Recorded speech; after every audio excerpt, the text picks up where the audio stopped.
லூக்கா எழுதின சுவிசேஷம் 19ஆம் அதிகாரம் 10ஆம் வசனத்தை நாம் வாசிக்க கேட்போமா? இழந்து போனதை தேடவும் ரட்சிக்கவுமே மனுஷகுமாரன் வந்திருக்கிறார் என்றார். கரங்களை தட்டி கர்த்தரை மகிமைப்படுத்துவோமா? இழந்து போனதை தேடவும் ரட்சிக்கவுமே யார் வந்திருக்காரு? மனுஷகுமாரன் வந்திருக்காரு. ஹல்லேலூயா. இந்த 40 நாள் உபவாசம் லென்த் டே, இன்னும் கொஞ்சம் நாட்கள் 31ஆம் தேதி நம்ம என்ன கொண்டாட போகிறோம்? ஈஸ்டர் கொண்டாட போகிறோம். ஆமென். இப்போது அதுக்கு முன்பாக எல்லாரும் துக்கத்தோடு இருப்பாங்க. ஆனால் எதற்காக அவங்க பாஸ்டிங் எடுக்கிறேன்னு சொல்லி தங்களையே வருத்திக்கொள்ளும். ஆனால் கர்த்தர் அப்படி சொல்லலை. அவர் என்ன சொல்கிறாருன்னா, அவர் எதற்காக இந்த உலகத்தில் வந்தார்? இழந்து போனதை தேடுவோம். ஆமென். அவரை அண்டையில் இருந்து மறந்து போன தேவனை விட்டு சென்ற ஜனங்களை என்ன பண்ணாரு? அவர்கள் அண்டையில் சேர்ப்பதற்காக அவருக்கு வந்திருக்கிறார். ஹல்லேலூயா, ஹல்லேலூயா. அது மாத்திரமல்ல, நம்முடைய வாழ்க்கையில் என்னென்ன இழந்து போயிருக்கிறோம் இந்த நாட்களில், இப்போ இருக்கிற நம்ம குடும்ப சூழ்நிலையில் நம்ம ஒவ்வொருத்தரும் எழுப்பி கேட்டோன்னா, என் வாழ்க்கையில் என் குடும்பத்தில் நான் சந்தோஷத்தை இழந்து போயிட்டேன். நிறைய பேர் சொல்லுவோம், ஆமென், நான் நிம்மதி இழந்து போயிட்டேன், என் வாழ்க்கையில் நல்ல ஆரோக்கியமான சரீரத்தை நான் இழந்து போயிட்டேன் அப்படின்னு சொல்லி நிறைய பேர் சொல்லுவாங்க. ஆமென்.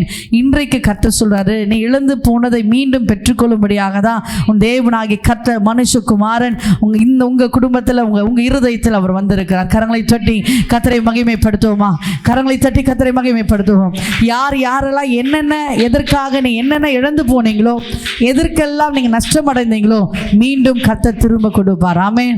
இன்றைக்கு அதை குறித்து நம்ம தியானிக்க திரும்ப தருகிற தெய்வம். ஆமென். திரும்ப தர போகிறார். நம்ம என்னென்ன வாழ்க்கையில் இழந்திருக்கிறோம், நஷ்டம் அடைந்திருக்கிறோமா? வியாபாரத்தில் நஷ்டம் அடைந்திருக்கிறோமா? இல்லை இருதயத்தின் மற்றவங்க பேசி நம்முடைய இருதயத்தை அளவை நம்ம ரொம்ப காயப்பட்டு நெருக்கப்பட்ட சூழ்நிலையில் நீங்கள் இருக்கிறீங்களா? அல்லது எனக்கு இந்த வழியே இல்லை, இது எப்படி நான் திரும்ப பழைய குடும்பத்தை பழைய ஆசீர்வாதத்தை நான் பெற்றுக்கொள்ள போகிறேன் அப்படின்னு நீங்கள் நினச்சி வந்திருக்கிறீங்களா? இன்றைக்கு கர்த்தர் உன்னோடு பேசுகிறார்.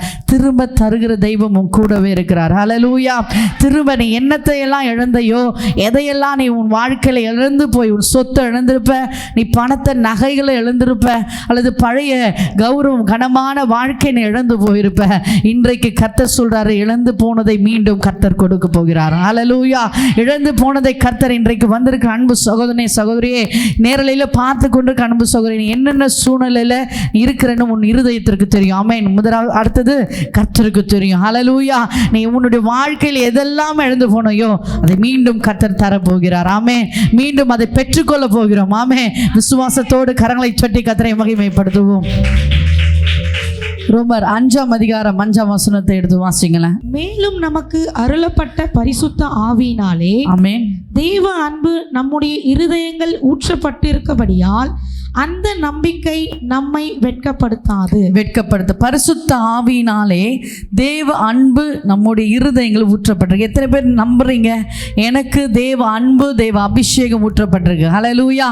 இவ்வளோ நேரம் நம்ம என்ன பண்ணோம்? தேவனை ஆராதனை செய்தோம். ஆமென். நிச்சயமாய் ஆராதிச்ச ஒவ்வொருவரையும் கர்த்தருடைய கரம் ஒவ்வொருவரையும் தொட்டு இருக்கு. ஹல்லேலூயா. அப்படியே பிரசன்னம் ஒவ்வொருவரையும் தொடுதலை நான் உணர்ந்தேன். ஆமென். நீங்க உணர்ந்தீங்களா தெரியல? உண்மையாய் ஆராதிச்ச ஒவ்வொரு இருதயங்களையும் கர்த்தர் தொட்டிருக்கிறார். ஹல்லேலூயா. இங்க சொல்லப்பட்டிருக்கு, தேவ அன்பு இருதயங்களை ஊற்றப்பட்டிருக்கிறபடியால் நம்ம என்ன பண்ணுவது இல்லையா? அந்த நம்பிக்கை நம்மை வெட்கப்படுத்தாது. ஹல்லேலூயா. எந்த இடத்துல வெட்கப்பட்டு இருக்கிறீங்களோ, அல்லது குடும்பத்தில் கணவர் மூலியமாவோ மனைவி மூலியமாவோ அல்லது பக்கத்து வீட்டில் பிள்ளைகள் நிமித்தமாய் நீ வெட்கப்பட்ட சூழ்நிலையில் நீ இருக்கலாம். இன்றைக்கு கர்த்தர் சொல்றாரு, அந்த அபிஷேகம் மேலே இருந்ததுன்னா நீ ஒரு நாளும் வெட்கப்பட்டு போவதில்லை. ஆமே. அந்த அபிஷேகம் தலை மேலே இருந்ததுன்னா நீ வெட்கப்படும்படியான சூழ்நிலை வந்தாலும் கர்த்தர் அதை திருப்பி மாற்றி போடுவார். ஹல்லேலூயா. நீ ஒரு நாள் சோர்ந்து போவே மாட்டீங்க. ஆமே. ஒரு நாள் வெட்கப்பட்டு போக மாட்டேன். உன் தலை குனியாதபடி, தலை குனிவு ஏற்படாதபடி உன் தலையை கர்த்தர் நிமிர செய்கிறவராய் இருக்கிறார். ஆமே. அதற்கு ஒரு உதாரணமாய் நம்ம எடுத்து வாசிக்கலாம். 2 ராஜாக்கள் 8:1 வாசிமா. எலிசா தான் உயிர்ப்பித்த பிள்ளையை தாயாகிய ஸ்திரீயை நோக்கி, நீ உன் வீட்டாரோடும் கூட எழுந்து புறப்பட்டு போய் எங்கேயாகிலும் சஞ்சரி, கர்த்தர் பஞ்சத்தை வருவிப்பார், அது 7 வருஷம் தேசத்தில் இருக்கும் என்று சொல்லியிருந்தான். ஆமென். ஹல்லேலூயா. இங்க எலிசா ஒரு ஸ்திரீ கிட்ட என்ன சொல்றாருன்னா, நீ இந்த பிள்ளையை கொண்டு போய் என்ன பண்ணிடு, இந்த தேசத்தை விட்டு நீ போ அப்படின்னு சொல்றாரு. ஆமென். யார் அந்த ஸ்திரீ? யாருக்காவது தெரியுங்களா? இந்த ஸ்திரீ எலிசா சொல்கிற இந்த ஸ்திரீ யார்? நமக்கு தெரிஞ்ச ஸ்திரீ தான். நம்ம நிறைய பேர் நிறைய போதகத்தில் நம்ம இந்த ஸ்திரீயை குறித்து நம்ம தியானம் செஞ்சுருப்போம், படிச்சிருப்போம். எலிசா உயிர்ப்பித்த பிள்ளையின் தாயாகிய ஸ்திரீயை நோக்கி, யார் பிள்ளையை உயிர்ப்பித்தார்? எலிசா உயிர்ப்பித்தார்ல ஒரு பிள்ளைய, அது பேர் என்ன சொல்லுங்க? சுனேமியால். ஹல்லேலூயா. இங்கே இந்த 8வது சாப்டரில் 8வது அதிகாரத்தில் அதிகாரத்தில் சொல்லப்பட்ட ஸ்திரீ யார் தெரியுங்களா? சுனேமியால். ஹல்லேலூயா. அப்போ நீங்கள் கேட்கலாம், அங்கே சுனேமியாலுக்கு கணவர் இருந்தது. 4வது அதிகாரத்தில் நீங்கள் எடுத்து வாசிங்களேன். 4வது அதிகாரத்தில் 8வது வசனம் வாசிங்களேன். பின்பு ஒரு நாள் எலிசா சுனேமிக்கு போயிருந்த போது அங்கே இருந்த கனம் பொருந்திய ஒரு ஸ்திரீ அவனை போஜனம் பண்ண வருந்தி கேட்டுக்கொண்டால், அப்படியே அவன் பயணப்பட்டு வருகிற போதெல்லாம் போஜனம் பண்ணும்படி அங்கே தங்குவான். போதுமா? இங்கே 8ஆம் அதிகாரத்தில் சொல்கிற ஸ்திரீ தான் இதற்கு முன்பாக எலிசா கிட்ட தேவனிடத்திலிருந்து நன்மை பெற்றுக்கொண்ட ஸ்திரீ. ஹல்லேலூயா. இங்கே ஏன் இதை சொல்கிறேன்னா, இங்கே நடுவில் எவ்வளோ கேப் இருந்தாலும் கர்த்தருடைய தீர்க்க தரிசனமான வார்த்தைகள் என்ன பண்ணுமா? நிறைவேறும். ஹல்லேலூயா. இங்கே இந்த 4ஆம் அதிகாரத்தில் எலிசா அடிக்கடி ஊழியம் செய்த சுனேம் என்ற ஒரு ஊருக்கு போய் ஊழியம் பண்ணுவார். அந்த ஊழியம் செய்கிற இடத்துல இந்த சுனேமியால் ஒரு ஸ்திரீ என்ன பண்ணுறாங்க தெரியுங்களா? தன் வீட்டுக்கு மேலே ஒரு ஊழியக்காரர் தங்கணும் அப்படின்னு சொல்லி என்ன பண்ணுறாங்க, நல்ல ஒரு மேஜை போட்டு நல்ல ஒரு கட்டில் போட்டு என்ன பண்ணுறாங்க, ஒரு அறையை ஊழியக்காரருக்கு ஒதுக்குறாங்க. ஹல்லேலூயா. அந்த ஸ்திரீக்கு என்ன பண்ணது, வயதான ஒரு வயதான ஒரு கணவர் இருக்கார். ஆமென். அவரோட வயதானவர்னு அங்கே போட்டிருக்கோம் பாருங்க, வயதான கணவர் சொல்லப்பட்டிருக்கும். அப்போது அவங்களுக்கு என்ன பண்ண, நல்ல சுகபோகத்தோடு நல்ல ஆசீர்வாதத்தோடு அவங்க என்ன பண்ணுவாங்க, ஒவ்வொரு முறையும் ஊழியம் செய்யும் பொழுது அந்த ஊழியக்காரரை கனப்படுத்துவது இந்த சகோதரிக்கு, அந்த சகோதரியுடைய வேலை. ஆமென். அப்படியே ஒவ்வொரு முறையும் ஊழியம் செய்ய வரும் பொழுது அந்த சகோதரி நல்ல கனப்படுத்தி எதையும் எதிர்பார்க்காம என்ன பண்ணுவா, அந்த சகோதரி அந்த ஊழியக்காரை கனப்படுத்த. நம்ம கூட நிறைய நேரத்தில் நிறைய ஊழியக்காரர்களுக்கோ அல்லது ஏதாவது ஊழியத்துக்கோ அல்லது நம்ம தெரிந்த பக்கத்து வீட்டில் இருக்கிறவங்களுக்கு ஊழியம் செஞ்சு ஏதாவது உதவி செஞ்சுட்டா நம்ம என்ன பண்ணுவோம், அவங்களுக்கு எதையாவது எதிர்பார்ப்போம். ஆமென். இந்த சகோதரி, இந்த ஸ்திரீ என்ன பண்ணா, எதையும் எதிர்பார்க்காம அந்த ஊழியக்காரருக்கு ஊழியம் செய்து வந்தாள். ஆமென். அப்படியே நாட்கள் போக போக இவர் இந்த எலிசா என்ன பண்ணுற, ஒரு நாள் தன்னுடைய ஊழியக்காரன், தன்னுடைய அசிஸ்டண்டாக இருக்கிற கேயாசி கிட்ட கேட்குறாரு. இந்த ஊழியக்காரருக்கு எலிசா கேட்குறாரு, நம்ம இவ்வளோ கவனிக்கிறாளே, ஹல்லேலூயா, நம்மளை இவ்வளோ நல்ல கனமாக கவனிக்கிறாளே, நல்ல சாப்பாடு, நல்ல வீடு, நல்ல ஒரு அறையை கொடுத்து நமக்கு தேவையானது எல்லாவற்றையும் கொடுத்து கவனிக்கிறாளே, இவளுக்கு என்ன தேவை, இவளுக்கிட்ட என்ன குறை இருக்கு உனக்கு தெரியுமா அப்படின்னு சொல்லி எலிசா கேட்குறாரு. அப்போ கேஎஸ்சி சொல்கிறாரு, அவளுக்கு எல்லாமே எதுவுமே என்ன பண்ணல. ஃபஸ்ட்டு நம்ம சுனேமியால்கிட்ட கேட்கும் பொழுது எனக்கு எல்லாமே இருக்குது, எனக்கு எதுவுமே வேணான்னு சொல்கிறாரு. ஆனால் கேஎஸ்சிட்ட கேட்கும் கேஎஸ் சொல்கிறான், இவளுக்கு பிள்ளை இல்லைன்னு சொல்லி என்ன பண்ணுறாரு, அந்த கேயாசி எலிசா கிட்ட சொல்கிறாரு. உடனே என்ன பண்ணுறாரு எலிசா, அந்த மகளை ஸ்திரீயை கூட்டிட்டு வா அப்படின்னு சொன்ன உடனே ஸ்திரீ என்ன பண்ணுறாங்க, நிற்கிறாங்க. நின்ன உடனே சொல்கிறார் எலிசா, உனக்கு என்ன பண்ண, பிள்ளை பிறக்கட்டும் அப்படின்னு. உடனே அந்த ஸ்திரீக்கு கோவம் அபத்தம் பேசாதீங்க ஐயா, எனக்கு என்ன பண்ணுது, குழந்தை கொடுக்குறீங்களே, என் கணவர் வயசானவராக இருக்காரு, எனக்கு எப்படி குழந்தை பிறக்கும் சொல்லி என்ன பண்ணுறாங்க, வாக்குவாதம் பண்ணுறாங்க. ஆனாலும் என்ன பண்ணிட்டாரு, தீர்க்கதரிசி சொன்னது அப்படியே நிறைவேறும். ஹல்லேலூயா. அப்படி கொஞ்ச நாட்கள் போக அவர் ஊழியம் பண்ணி கொண்டு போயிட்டாரு. அதே மாதிரி கர்த்தர் வாக்கு கொடுத்த மாதிரி குழந்தை பிறக்குது. ஹல்லேலூயா. குழந்தை பிறந்து அது வளர்ந்து ஒரு ஸ்டேஜில் வளர்ந்து இருக்கும் பொழுது திடீர்னு அந்த குழந்தைக்கு அந்த விளையாடிட்டு இருக்கும் பொழுது திடீர்னு மயக்கச்சு அந்த குழந்தை விழுது. ஆமென். விழுந்த உடனே இந்த குழந்தை என்ன பண்ணுறது தெரியாமல் சொல்லி மயங்கி விழுந்தோடனே செத்து போயிடுது அந்த குழந்தை. உடனே அந்த ஸ்திரீ ரொம்ப என்ன பண்ணுறா, அந்த ஊழியக்காரர் எங்கே இருக்கிறாரோ அந்த இடத்துக்கு கொண்டு போகிறான். ஆமென். நம்ம கூட நிறைய நேரத்தில் யார் நம்மளா கேட்டு வந்த குழந்தைய, நானாக கேட்ட இந்த ஆசீர்வாதம் நம்ம கேட்போம்ல, நிறைய பேர் ஊழியக்காரர்கிட்ட போய் கேட்போம். எதிர்பார்க்காத விஷயங்களை ஏதாவது நம்ம ஊழியக்காரர் மூலியமாக தீர்க்கதரிசனமாக சொல்லிட்டாருன்னா, நான் இதை எதிர்பார்க்கவில்லை, என் வாழ்க்கையில் நடக்க சாத்தியமே இல்லையே, நீங்கள் எப்படி இதை சொல்லலாம் அப்படின்னு நம்ம ஊழியக்காரர்கிட்ட என்ன பண்ணுவோம், நம்ம வாக்குவாதம் பண்ணுவோம். இல்லை நம்முடைய வசனமோ நமக்கு வந்துச்சுன்னா ஏசப்பா கிட்ட நம்ம கேட்போம், இது எனக்கு சாத்தியமே இல்லையே, இது எப்படி எனக்கு நடக்கும், ஆமே இது எனக்கு நடக்கிற வாய்ப்பே இல்லை, நீங்கள் எப்படி இதை நீங்கள் என்கிட்ட சொல்லலாம், என் வாழ்க்கையில் இதெல்லாம் நடக்காது, என் பிள்ளை உயராது, என் கணவர் மனமாற மாட்டார், என் மனைவி மனம் மாற மாட்டான், என் மனைவி என்ன பண்ண, என் குடும்பத்தில் ஆசீர்வாதம் இருக்காது சொல்லி நம்மளே என்ன பண்ணிப்போம், ஒரு திட்டத்தை ஒரு கட்டத்துக்குள்ளே நம்ம இருப்போம். ஆமென். ஆனால் இந்த ஸ்திரீயும் அதே மாதிரி நினச்சா, ஆனாலும் கர்த்தர் சொன்னது நிறைவேறியது. ஹல்லேலூயா. அந்த வயதான கணவர் அந்த ஸ்திரீ ஊழியக்காரை கனப்பணித்ததுனால அந்த ஊழியக்காரருக்கு என்ன ஒரு அந்த ஸ்திரீக்கு குழந்தை கர்த்தர் கொடுத்தது மாத்திரமல்ல, அந்த குழந்தை இறந்து போனது. அந்த குழந்தையை தூக்கிட்டு என்ன பண்ணுறாவ, ஓடுறா என்ன பண்ணுற ஊழியக்காரர். அந்த காலத்துல பஸ் இல்லை, ட்ரெயின் எதுவுமே எந்த வசதி இல்லாதனால தூக்கி கொண்டு ஓடி போய் அந்த என்ன பண்ணுறா, அந்த அந்த அந்த படுத்த படுக்கையில் படுக்கையில் என்ன பண்ணுறது, குழந்தைய கடத்திட்டு என்ன பண்ணுறா, இந்த மாதிரி நான் பிள்ளையா கேட்டேன், நீங்கள் தானே என் கொடுத்தீங்க, இந்த சாகிறதுக்கு தான் இந்த பிள்ளைய கொடுத்தீங்களா, சாகிறதுக்கு இந்த ஆசீர்வாதம் கொடுத்தீங்களான்னு எலிசாவை திட்டுறான். உடனே எலிசா என்ன பண்ணுறாரு, தேவனிடத்தில் ஜெபம் பண்ணி அந்த குழந்தை மேலே படுத்து கண்களை வச்சு அதை நம்ம வசனத்தில் நம்ம பார்க்கும் பொழுது உடனே அந்த பிள்ளை என்ன பண்ண தும்பி எழுந்துக்குது. ஆமென். இழந்து போனதை கர்த்தர் திரும்ப கொடுத்தார். ஹல்லேலூயா. ஆனால் அந்த ஸ்திரீ என்ன பண்ணலை, அந்த குழந்தை வேணும்னு கேட்கல. கர்த்தர் ஆசீர்வதிக்க நினைத்தாமானால் அது எப்படியோ ஆனாலும் நமக்கு அந்த ஆசீர்வாதம் நமக்கு கிடைத்து விடும். ஆமே. நம்மளே அதை விரும்பலைனாலும் ஆமே, அது கிடைச்சா நமக்கு ஆசீர்வாதம் என்று கர்த்தருக்கு தெரியும். ஆமே. அது கிடைச்சா நமக்கு உயர்வு கிடைக்கும் என்று சொல்லி என் தேவனாகி கர்த்தருக்கு தெரியும். ஆனால் இன்றைக்கு நம்ம வாழ்க்கையில் நிறைய காரியங்கள் நம்மளே அறியாமல் இது கிடைச்சா போதும் அப்படின்னு சொல்லி நம்ம ஒரு கட்டத்துக்குள்ள ஒரு சூழ்நிலைக்குள்ள நம்ம வாழ்ந்து கொண்டிருப்போம். இன்றைக்கு அப்படி இல்லை. உன் உயர்வை தேவன் என்ன பண்ணுவார், நிச்சயமாய் உயர்த்த வல்லவராக இருக்கிறார். ஹல்லேலூயா. நீ இவ்வளோ போதும், இது போதும் என் வாழ்க்கையில், இது நடந்தால் போதும், இதுக்கப்புறம் நான் ஆசைப்பட மாட்டேன் நீ சொல்லலாம். ஆனால் இந்த தேவனாகிய கர்த்தர் உன்னை உயர்த்த நினைச்சிட்டாருன்னா அது நீ எப்படிப்பட்ட சூழ்நிலையாக இருந்தாலும் சரி, எதுவுமே கிடைக்காத சூழ்நிலை, வறண்டு போன சூழ்நிலை, எதுவுமே கிடைக்காத வறட்சியான சூழ்நிலை இருந்தாலும் என் தேவனாகிய கர்த்தருடைய கரம் உன்னை ஆசீர்வதித்தா அது எப்பேற்பட்ட சூழ்நிலை கர்த்தர் மாற்றி போடுவார். ஹல்லேலூயா. ஹல்லேலூயா. அந்த ஸ்திரீயை கர்த்தர் ஆசீர்வதிச்சாரு. அந்த குழந்தை உயிர்ப்பிக்க வந்தது.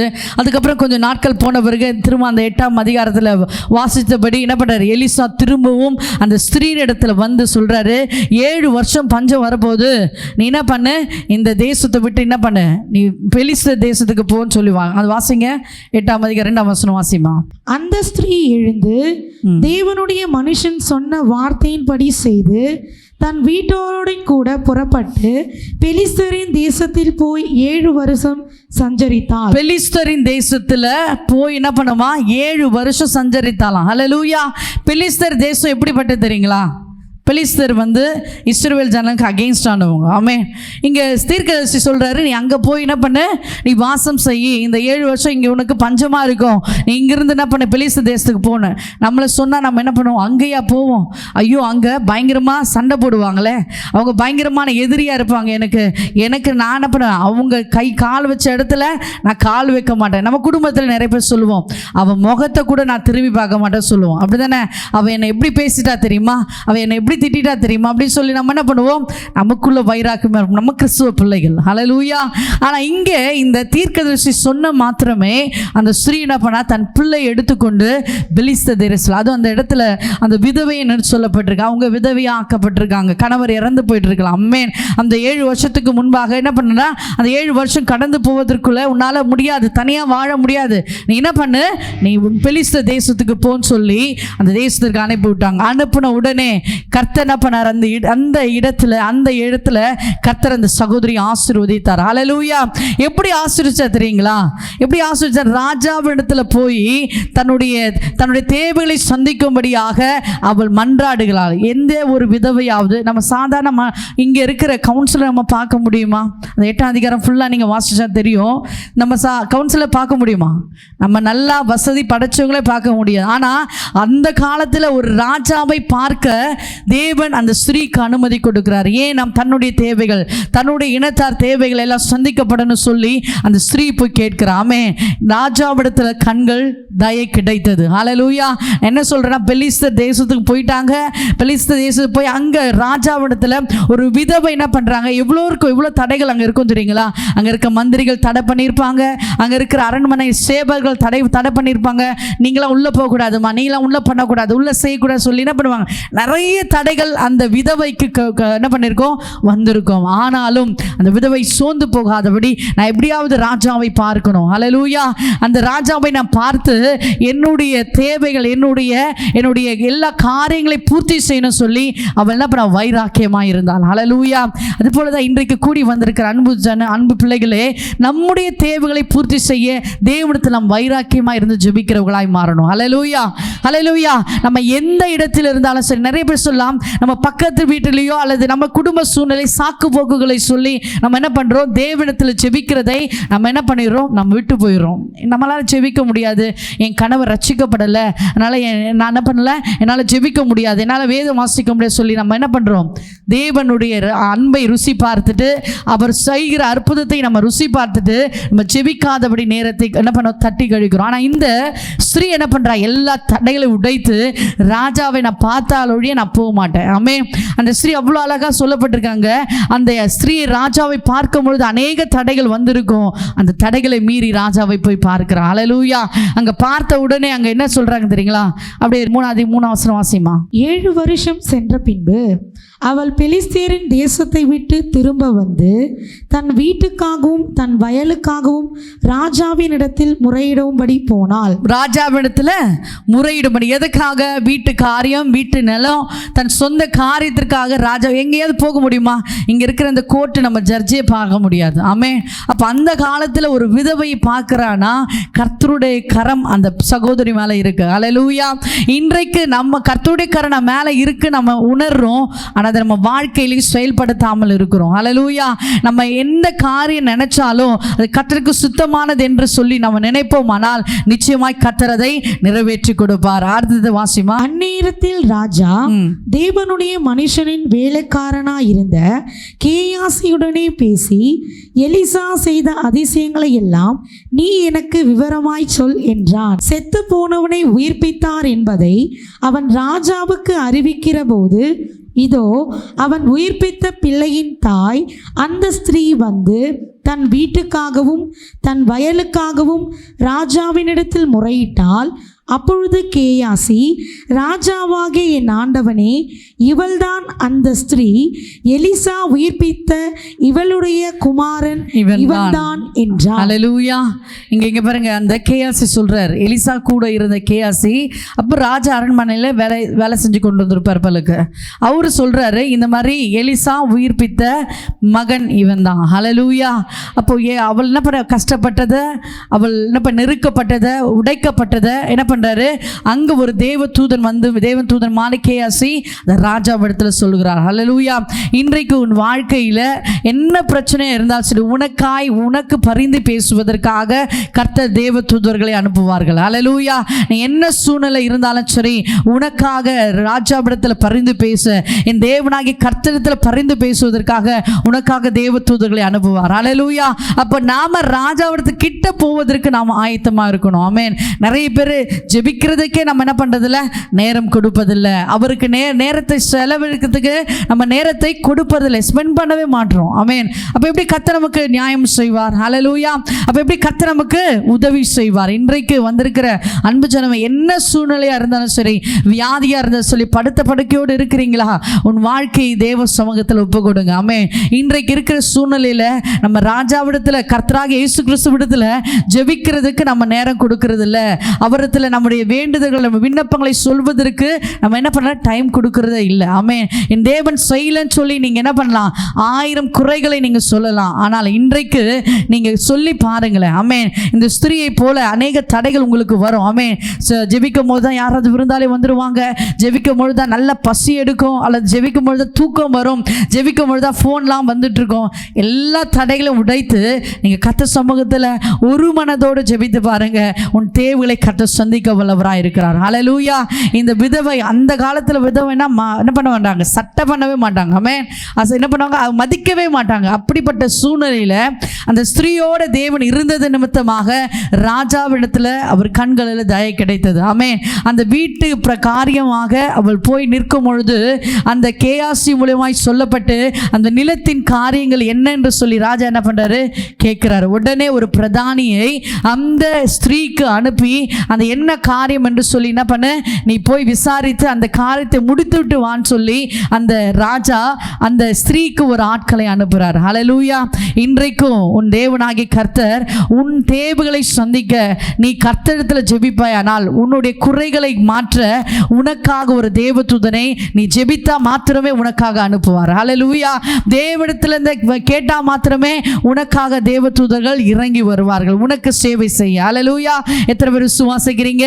உனக்கு சேவை செய்ய, உன் குடும்பத்தின் பிரச்சனைகளை மாற்ற, உன் கடன் பிரச்சனை மாற, உனக்கு வியாதி மாற கர்த்தர் என்ன பண்ணுவார்? தேவதூதனை உனக்காக அனுப்ப வல்லவராக இருக்கிறார். ஹல்லேலூயா. உன்னை பிரச்சனை இருக்கு, உபத்திரம் இருக்கு, பாடுகள் இருக்குன்னு நினைக்கிற அந்த பிரச்சனை வைத்து தான் உனக்கு என்ன பண்ணார்? தேவன் ஆசீர்வதிக்க போகிறார். ஹல்லேலூயா. இன்னைக்கு என்ன சூழ்நிலை வந்திருப்பீங்கன்னு எனக்கு தெரியாதுங்க. தேவனாகிய கர்த்தருக்கு அவருக்கு மாத்திரம் தெரியும். இந்த நாளிலே நீ சொல்ல வேண்டியதை என்ன பண்ணினே தெளிவாய் திருத்தமாய் நீ கர்த்தரிடத்தில் சொல்வாயானால் நிச்சயமா உன் தேவையை சந்திக்க வல்லவராக இருக்கிறார். 2 ராஜாக்கள் 4:28. அப்பொழுது அவள், நான் என் ஆண்டவனிடத்தில் ஒரு குமாரனை வேண்டுமென்று கேட்டதுண்டோ? எனக்கு அபத்தம் சொல்ல வேண்டாம் என்று நான் சொல்லவில்லையா என்றாள். ஆமென். இந்த ஸ்திரீ அந்த குழந்தையை கொடுக்கும்பொழுது அபத்தம் சொல்லாதீங்க, இது எனக்கு தேவையே இல்லைன்னு சொல்றாங்க. நீங்க எதிர்பார்க்காத நேரத்தில் எதிர்பார்க்காத ஆசீர்வாதங்கள் உனக்கு இந்த நாளிலே கொடுக்க போகிறார். கரங்களை தட்டி கர்த்தரை மகிமைப்படுத்துமா? அதுதான் இழந்து போனதை இதெல்லாம் எனக்கு கிடைக்குமா என்று சொல்லி நீ நிறைய நேரம் ஏங்கி இருக்கலாம், அல்லது அதை பற்றி நீ யோசித்து கூட இருந்திருக்க மாட்ட. ஆனால் கர்த்தர் இழந்து போனதை மீண்டும் கொடுக்க உன் வாழ்நாளில் எல்லாரும் நீ சுகித்திருக்கும்படியாய் கர்த்தர் உன் வாழ்வை ஆசீர்வதிக்க போகிறார். ஹல்லேலூயா. உன் வாழ்க்கையை ஆசீர்வதிக்க போகிறார். நீ நினைச்சுப்பாங்க, என் கணவர் மனம் திரும்பவே மாட்டாரு, என் மனைவி மனம் திரும்பவே மாட்டா, அவள் இப்படியே தான் இருப்பா, நான் காலம் ஃபுல்லாக அவகிட்ட சண்டை போட்டுட்டு என் வாழ்க்கை போகணும்னு சொல்லி நினைச்சிருக்கலாம். நிறைய குடும்பத்தில் நிறைய கணவன் மனைவி பிரிஞ்சிருக்காங்க. அடிக்கடி சொல்லுவேன், நிறைய பிரச்சனைகள் நிறைய இப்போ இருக்கிற காலத்தில் ஒரு வீட்டில் கணவன் மனைவி இணைந்து இருப்பது அபூர்வமாக இருக்கு. ஆமென். ஏன்னா அவர்கள் என்ன பண்றாங்க? விட்டு கொடுப்பதில்லை. ஆமென். அவர்கள் என்ன பண்ண, தனக்கு வாழ்க்கையில விட்டு கொடுத்து அட்ஜஸ்ட் பண்ணி வாழ்வதற்கு யாருமே தயாரா இல்லை. ஆமென். நீ பெரியவனா நான் பெரியவளான்னு சொல்லி என்ன பண்றாங்க? போட்டிக்கு போட்டி வாழ்ந்து கொண்டிருக்கிறாங்க. ஆமென். அப்படியா? நேற்று தின 2 நாட்களுக்கு முன்பாக ஒரு சகோதரி கால் பண்ணி, எனக்கு இந்த மாதிரியான சூழ்நிலை இருக்கு, என் கணவர் என்னை விட்டு பிரிஞ்சு போயிட்டாரு, ஆனால் என் கணவர் ரொம்ப நல்லவர், என் மாமியார் ரொம்ப நல்லவங்க, அப்பயாமா பிரிஞ்சு வந்த, என் தாய் எனக்கு என்ன பண்ணிட்டா, மந்திரம் செய்து என் கணவரை பிரிந்து போகும்படியாக செஞ்சுட்டாங்க. இதை கேட்ட உடனே எனக்கு ரொம்ப கஷ்டமாயிடுச்சு. என்ன இப்படி இருக்கு, இப்படிப்பட்ட சூழ்நிலை? ஒரு தாய், எந்த தாயாவது தன் பிள்ளை நல்லா வாழக்கூடாதுன்னு சொல்லி அப்படி காரியம் செய்வாங்களா? இப்போ நடக்குது. ஆமென். நம்ம நினைப்போம் தன் தாய் தகப்பனு தான், அந்த அன்பு தான் பெரிது நம்ம நினைச்சிட்டு இருக்கோம். ஆமென். தாய் தகப்பன் அன்பு இந்த உலகத்தில் கிடைக்காதது தாய் தகப்பன் அன்பு. ஆனால் இப்போ அந்த அன்பு கூட மாயையாய் மாறிடுச்சு. ஆமென். ஏன் அந்த தாய் அப்படி செஞ்சாங்கன்னா, அந்த தாய்க்கு விருப்பம் இல்லாமல் அந்த மகன் என்ன பண்ணிட்டா, லவ் பண்ணி காதல் செய்து திருமணம் செய்து கொண்டு போயிட்டான். ஆனால் திருமணம் செய்த மகன் நல்ல பையன், அவன் நல்ல மருமகன், நல்ல குடும்பம் தான். ஆனால் எனக்கு விருப்பம் இல்லாத நீ மகனை நீ திருமணம் செய்தனால நீ அங்கே வாழவே கூடாதுன்னு சொல்லி அவங்க 3 வருடம் வாழ்ந்திருக்கும் பொழுதெல்லாம் இந்த மகளுக்கு தாயோட சிந்தை தான் இருக்குமா. ஐயோ, தாயோட பேசணும், அம்மாவோட பேசணும், ரகசியமாக என்ன பண்ணுவாங்களா, தன் கணவருக்கு தெரியாமல் அந்த சகோதரி தன் தாயிடத்தில் பேசுவாங்களா. அப்போல்லாம் சொல்லுவாங்களா அந்த அம்மா, நீ அங்கேருந்து வந்துரு, நான் உன்னை வாழ வைக்கிறேன், நீ அங்கே வாழாத, எனக்கு பிடிக்கல அப்படின்னு சொல்லுவோம். உனக்காக நான் இங்கே நிறைய பூஜை பண்ணிக்கினே இருக்கும். கிறிஸ்தவ குடும்பம். ஆமென். இன்றைக்கு கிறிஸ்தவ குடும்பத்தில் நிறைய பேர் என்ன பண்ணுறாங்க? மாந்திரிகத்தை செஞ்சு கொண்டு இருக்கிறாங்க. ஆமென். ஹல்லேலூயா. இப்படிப்பட்ட சூழ்நிலையில் அந்த சகோதரி என்ன பண்ண, பைத்தியம் பிடிச்சது போல இங்கே அம்மா கிட்ட பேசின அப்படிப்பட்ட சூழ்நிலை, அம்மா கிட்ட ஃபோனை வச்சுட்டு அம்மா நினைவுகளாகவே இருக்குன்னு சொல்லி அந்த சகோதரி ரொம்ப என்ன பண்ண, ஃபீல் பண்ணி ஒரு நாள் 3 வருஷம் வாழ்ந்து அந்த பிள்ளை என்ன பண்ண, அவங்க கணவருக்கு தெரியாமல் தாயிடத்தில் வந்துட்டாங்க. ஏன் கல்யாணம் பண்ணாங்க, ஏன் ஓடி போனாங்கன்னு அவங்களுக்கே தெரியல, திரும்ப ஏன் வந்தாங்கன்னே தெரியல. இப்படிப்பட்ட சூழ்நிலை இருக்கும் பொழுது அவங்க திரும்பி வந்த உடனே அவங்க அம்மா கிட்ட பேசும்பொழுது அவங்க அம்மா சரியான ரெஸ்பான்சிபிள் கொடுக்கல. ஹல்லேலூயா. திரும்ப அந்த தாயுடைய அன்பும் இழந்து போனாங்க, தன் கணவரையும் அன்பு இழந்து போனாங்க. குழந்தை ஏமா இல்லைன்னா 3 வருஷம் நான் என்ன பண்ணேன், பிளானிங் பண்ணியிருந்தேன் என் கணவர் கூட, நான் குழந்தை பெக்கக்கூடாது, ஏன்னா எங்கள் அக்கா எங்கள் நாத்தனார் இருந்தாங்க, அவங்களுக்கு திருமணம் செய்யலை. அப்போது திருமணம் செய்தது வாழ்க்கையே ஒன்றுமில்லாமற் போயிடுச்சு. ஆமென். இப்போ இருக்கிற சூழ்நிலை அப்படிதாங்க. யாரும் மனிதரை நம்ம ஏன் இந்த மனிதர் நம்பலாமா அப்படி சொல்லி கூட என்ன பண்ண கேரண்டி கொடுக்க முடியல. ஹல்லேலூயா. இவங்க நல்லவங்க சொல்லி யாருமே கேரண்டி கொடுக்க முடியாத சூழ்நிலை நம் குடும்பத்தில் வாழ்ந்து கொண்டிருக்கோம். இப்படிப்பட்ட உலகத்தில் வாழ்ந்து கொண்டிருக்கிறோம். ஆமென். அப்படிப்பட்ட உலகத்தில் வாழ்கிற நாம உண்மையுள்ள தெய்வத்தை நாம் என்ன பண்ணோம் பற்றி கொள்ளுகிறவர்களாக இருக்கணும். கடைசியில் அந்த பிள்ளைக்கு கணவர் வாழ்க்கை இல்லை, அம்மா தாய் தகப்பன் இடத்துல இல்லாமல் யாரோ ஒரு வீட்டில் என்ன பண்ண அடைக்கலம் புகுந்து இருக்கிறாங்க. இன்றைக்கு நான் என்ன செய்வேன் தெரியல சிஸ்டர், எனக்காக ஜெபம் பண்ணி கொள்ளுங்க. நான் கணவரோடு சேரணும், நான் திரும்ப கணவரோட வாழ்க்கையில் நான் என்ன பண்ணும் அவரோடு சேர்ந்து வாழணும். அவர் என்னை விட்டால் இருக்கவே மாட்டார். ஆனால் 3 மாதங்கள் ஆயிடுச்சு, எனக்கு ஒரு ஃபோன் கூட பண்ணலை, என் வாழ்க்கை என்ன சூழ்நிலை இருக்குன்னு எனக்கு தெரியல அப்படின்னு சொல்கிறாங்க. மந்திரம் செய்து தன்னுடைய தாயுடைய தன்னுடைய பிள்ளையுடைய வாழ்க்கை கெடுத்திருக்கிறாங்க. ஆமென். இப்படி தான் சூழ்நிலை நடந்து கொண்டிருக்குங்க. நிறைய பேர் வாழ்க்கையில் யாரை நம்புறது யாரை நம்பிக்கையாக இருப்பது என்பது ஒன்றுமே தெரியாதபடி இருக்கு. இன்றைக்கு அப்படியெல்லாம் நமக்கு கர்த்தர் கொடுக்கல. ஹல்லேலூயா. நல்ல கணவரை கொடுத்துருக்காரு, நல்ல பிள்ளையை கொடுத்துருக்காரு. ஆனால் சில காரியங்கள் நம்ம இடத்துல இல்லாமல் இருக்கலாம். அதுக்கு தான் இன்றைக்கு கர்த்தர் சொல்ல, இழந்து போனதை தேட, இழந்து போனதை ரட்சிக்க கர்த்தர் என்ன பண்ணாரு, மனுஷகுமாரன் இறங்கி வருகிறார். உன் குடும்பத்தில் உன் இருதயத்தில் நீ என்னெல்லாம் இழந்து போடியும், பழைய ஆசீர்வாதம், பழைய சந்தோஷம், பழைய நன்மைகளை நீ இழந்து போயிருக்கிறையா? இந்த ஸ்திரீ ஆனவளுக்கு அந்த இழந்து போன அந்த நிலம், ஆமென், உறவுகளால் பறிக்கப்பட்ட நிலம், குடும்பத்தில் இருக்கிற பிரச்சனைகளுக்காக ராஜா இடத்துல போனா அந்த ராஜா விதவை என்று கூட அசட்டை செய்யாதபடி அந்த ராஜா அந்த ஸ்திரீயுடைய என்ன பண்ணார பேச்சை கேட்டு வார்த்தையை கேட்டு பிரதானியை அனுப்பி அந்த பிரச்சனைகளுக்கு ஒரு முடிவை கர்த்தர் கொடுத்தார். ஹல்லேலூயா. கரங்களை தட்டி கர்த்தரை மகிமைப்படுத்துமா. இன்றைக்கும் உன்னுடைய பிரச்சனை எதுவா இருந்தாலும் சரி, உன் தேவைகள் எதுவா இருந்தாலும் சரி, உடனடியாக நீ தேவனிடத்தில் மன்றாடி ஜெபிப்பாயானால் உன் தேவலை அவள் இறங்கி வந்து பதில் கொடுக்கிறவராய் இருக்கிறார். ஹல்லேலூயா. உனக்காக உன்னப்பனரு ஒரு பிரதானி உன் தேவ தூதனை அனுப்பி உன் பிரச்சனைகளை என்ன பண்ணுவாரு தீர்க்க போகிறார். எத்தனை பேர் விசுவாசிக்கிறீங்க? அது என்ன பிரச்சனையா இருந்தாலும் சரி, முடியாத சூழ்நிலை, இது என்னால் முடிக்கவே முடியல, கடன் பிரச்சனையா இருக்கு, 15 லட்சம் கடன், 20 லட்சம் கடன் சொல்லி என்ன பண்றாங்க, நிறைய பேர் கால் பண்ணி சொல்றாங்க, இந்த கடனை என்னால் அடைக்க முடியல, இந்த சொத்து பிரச்சனை, என்னால் வீடு கட்ட முடியல அப்படி சொல்லி இருக்கலாம். இன்றைக்கு தேவனிடத்தில் உன் வேண்டுதலை நிறைவேற்றும். ஹல்லேலூயா. வேண்டுதலை உன்ன பண்ண தேவனிடத்தில் செலுத்துங்க. நிச்சயமா எதுவாக இருந்தாலும் எப்படிப்பட்ட சூழ்நிலையாக இருந்தாலும் கர்த்தர் மாற்றி போட வல்லவராக இருக்கிறார். கரங்களை தட்டி கர்த்தரை மகிமைப்படுத்துமா. இழந்து போனதை தேட, இழந்து போனதை தேட, இழந்து போனதை ரட்சிக்க உன் தேவனாகிய கர்த்தர் உன் நடுவில் வரப்போகிறார். எத்தனை பேர் அவரை வரவேற்க ஆயத்தமாக இருக்கிறீங்க? ஆமென். என் வாழ்க்கையில் இழந்து போனதை நான் பெற்றுக்கொள்ள போறேன். சொல்லுங்கள் ஆமென் என்று. இழந்து போனதை நான் பெற்றுக்கொள்ள போறேன். ஆமென். அது சந்தோஷமா இருந்தாலும் சரி, வியாதி இருந்தாலும் சரி, கடன் பிரச்சனையா இருந்தாலும் சரி, என்னெல்லாம் இழந்து போனியோ, நீ திருமணம் செய்து அல்லது பிறந்த நாள் முதல் இதுவரைக்கும் நான் பிரச்சனை தான் பார்த்து கொண்டிருக்கிறேன், என் வாழ்க்கையில துன்பத்தை தான் பார்த்து கொண்டிருக்கிறேன், என் வாழ்க்கையில நான் சந்தோஷத்தையே பார்க்கல, என் கண்ணீரும் நிறைய கஷ்டத்தை தான் நான் அனுபவிச்சிருக்கேன் சொல்றீங்களா? இழந்து போனதை கர்த்தர் தேட மீண்டும் உன் வாழ்க்கையில ஆசீர்வாதங்களை கர்த்தர் கொடுக்க போறார். ஹல்லேலூயா. இழந்து போனதை தேட ரட்சிக்க உன் தேவனாகி கர்த்தர் உன் பக்கத்தில் வரப்போகிறார். கரங்களை தட்டி கர்த்தரை மகிமைப்படுத்துவோம். நிச்சயமா இந்த நாளிலே இந்த வார்த்தை கேட்கிற உங்க மத்தியிலே கர்த்தர் கிரியை செய்வாராக. ஆமென். திரும்ப தருவார். இழந்து போனதை திரும்ப நிச்சயமாய் தரப்போகிறார். அந்த நம்பிக்கையோடு நம்ம கண்களை மூடி நம்ம ஜெபம் பண்ணுவோமா? ஆவியானவரே மை ஸ்தோத்திரிக்கிறோம். ஆண்டவரே, மனதுருகும் தெய்வமே மை ஸ்தோத்திரிக்கிறோம். எங்க வாழ்க்கையில இழந்த எல்லா நன்மைகளையும் நாங்கள் திரும்ப பெற்றுக்கொள்ள இந்த நாளிலே நாங்கள் செபிக்கிறோம். ஆண்டவரே, எங்கள் வேண்டுதல்களை கேட்டு ராஜா நீர் ஆண்டவரே மனதுருகி எங்களுக்கு இரக்கம் செய்ய போவதுக்காய் ஸ்தோத்திரம். எங்கள் வாழ்க்கையில் இருக்கிற எல்லா பிரச்சனைகளுக்கு ஒரு முடிவை கொடுக்க போவதுக்காய் ஸ்தோத்திரம். இயேசுவே ஆண்டவரே, சூனேமிய வாழ்க்கையில ஒரு அற்புதம் செய்தது போல இந்த நாளிலே எங்க வாழ்க்கையில நீ அற்புதங்களை செய்ய போவதுக்காய் ஸ்தோத்திரிக்கிறோம். இங்க வந்திருக்க கூடி வந்திருக்கிற எல்லார் மத்தியிலும் உடைய மகிமை இறங்கட்டும். ஆண்டவரே, பிசாசு பிடியில, வியாதி பிடியில, ஆண்டவரே மரண கட்டுகளை இருக்கிற எல்லாரிடத்திலும் ஆண்டவரே வல்லமை இறங்கும்படியாய் செபிக்கிறோம். எல்லாவற்றிலும் விடுதலை கொடுப்பீராக. அப்ப என்ன நோக்கத்தோடு இங்கே வந்தாங்களோ அந்த நோக்கத்தை கர்த்தர் நிறைவேற்றும்படியாய் செபிக்கிறேன். ஆளுகை செய்யுங்க. இந்த வார்த்தை அவர் மத்தியில இருதயத்தில் கிரியை செய்யட்டும். திரும்ப தருகிற தெய்வம் என் கூடவே இருக்கிறதுக்காய் ஸ்தோத்திரம். திரும்ப தரப்போகிறாரு. என் வாழ்க்கையில ஆண்டவரே பிரிந்து போன கனவு, என் வாழ்க்கையில பிரிந்து போன பிள்ளைகள் மீண்டும் ஆண்டவரே அன்பு பாசம் ஆண்டவரே எங்க குடும்பத்தில் இருக்க போவதுக்காய் ஸ்தோத்திரிக்கிறோம். எல்லாவற்றையும் கரத்தில் ஒப்பு கொடுக்கிறோம், ஆசீர்வதிக்கிறோம். இயேசுவின் நாமத்தில் வேண்டிக் அன்பின் பிதாவே. ஆமே.